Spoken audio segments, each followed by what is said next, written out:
ବଡ଼ାଳ ଆଇଲି ହାରି ଏବେ ଆବଣି ଆଉ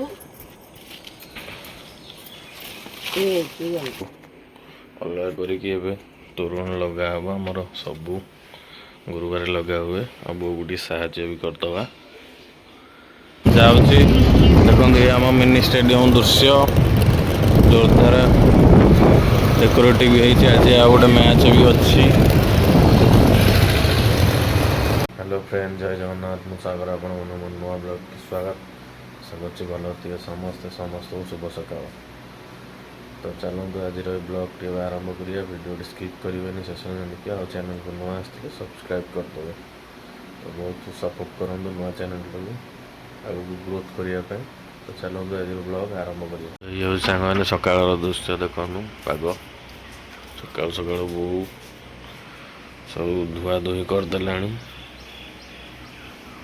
ଆଜି ଗୁରୁବାର ଯେହେତୁ ସକାଳୁ ସକାଳୁ ଖରା ମାଡ଼ି ଆସିଲାଣି 7ଟା ବେଳୁ। ଆଉ ଏପୁଣି ଦିନଟା ଯାକ ଅଛି, ପ୍ରବଳ ଖରା ହେବ ଆଜି ଜଣାପଡ଼ୁଛି। ବୋଉ ମୁଁ ଯାଉଛି ଆଣିବାକୁ ଏବେ ଆମ୍ବ ଡାଳ। ଗୁରୁବାର ଆଜି ଆମର ଲଗା ହେବ ଗେଟ୍ରେ, ସେଇଠିକି ଯିବା ଆଣିବା।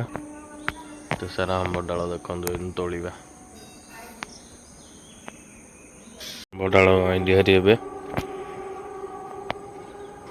ଆବଣି ଆଉ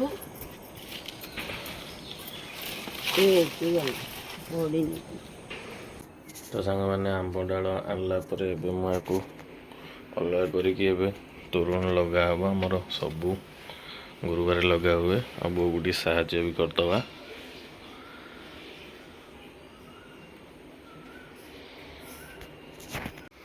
ଆଜି ଆମର ଘରେ ରୋଷେଇରେ ଦେଖନ୍ତୁ ଡାଲମା ହେଉଛି ଆଉ ଭାତ ବସିଛି,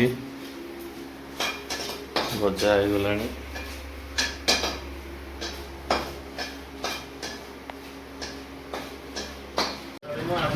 ମାନେ ମୁଁ ଆଜି ଅଫିସ ଯିବା ବାଟରେ ବହୁତ ଦିନ ପରେ ମହେଶ୍ୱର ଭାଇଙ୍କ ଆମର ଢେଙ୍କାନାଳ ଇଟିଲି ଖାଦାନ ଯେଉଁଠି କହିଲି ଆଜି ଖାଇବାକୁ ପାଇଲି। ଆଉ ବହୁତ ଦିନ ପରେ ଆସିକି ଆଜି ଖାଇଲି।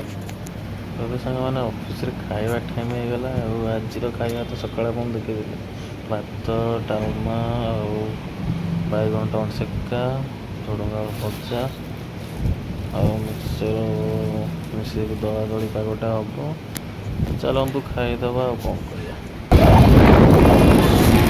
ସାଙ୍ଗମାନେ ବର୍ତ୍ତମାନ ମୋ ଅଫିସ୍ ଛୁଟି ହେଇଗଲା। ଏବେ ମୁଁ ଯାଉଛି ଦେଖନ୍ତୁ ଏ ଆମ ମିନି ଷ୍ଟାଡ଼ିୟମ ଦୃଶ୍ୟ ଜୋରଦାର ଡେକୋରେଟିଭ ହେଇଛି। ଆଜି ଆଉ ଗୋଟେ ମ୍ୟାଚ୍ ବି ଅଛି।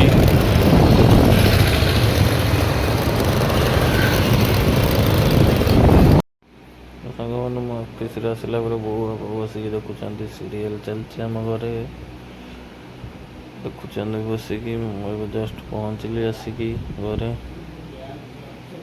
ଚାଲନ୍ତୁ ବସିବା ଆଉ ଟିକେ କଥାବାର୍ତ୍ତା ହେବ। ସାଙ୍ଗମାନେ ଆଜିର ଖାଇବା ହେଇଗଲା ରେଡ଼ି। ରାତିର ଆଜି ରାତିରେ ଆମର ରୁଟି ହେଇଛି, ଭଜା ଆଉ ଡାଲମା ତ ଥିଲା। ଆଉ ଡାଲମା ଭଜା ଦୁଇଟାଙ୍କ ଥିଲା। ତ ଚାଲନ୍ତୁ ଖାଇଦେବା। Good night.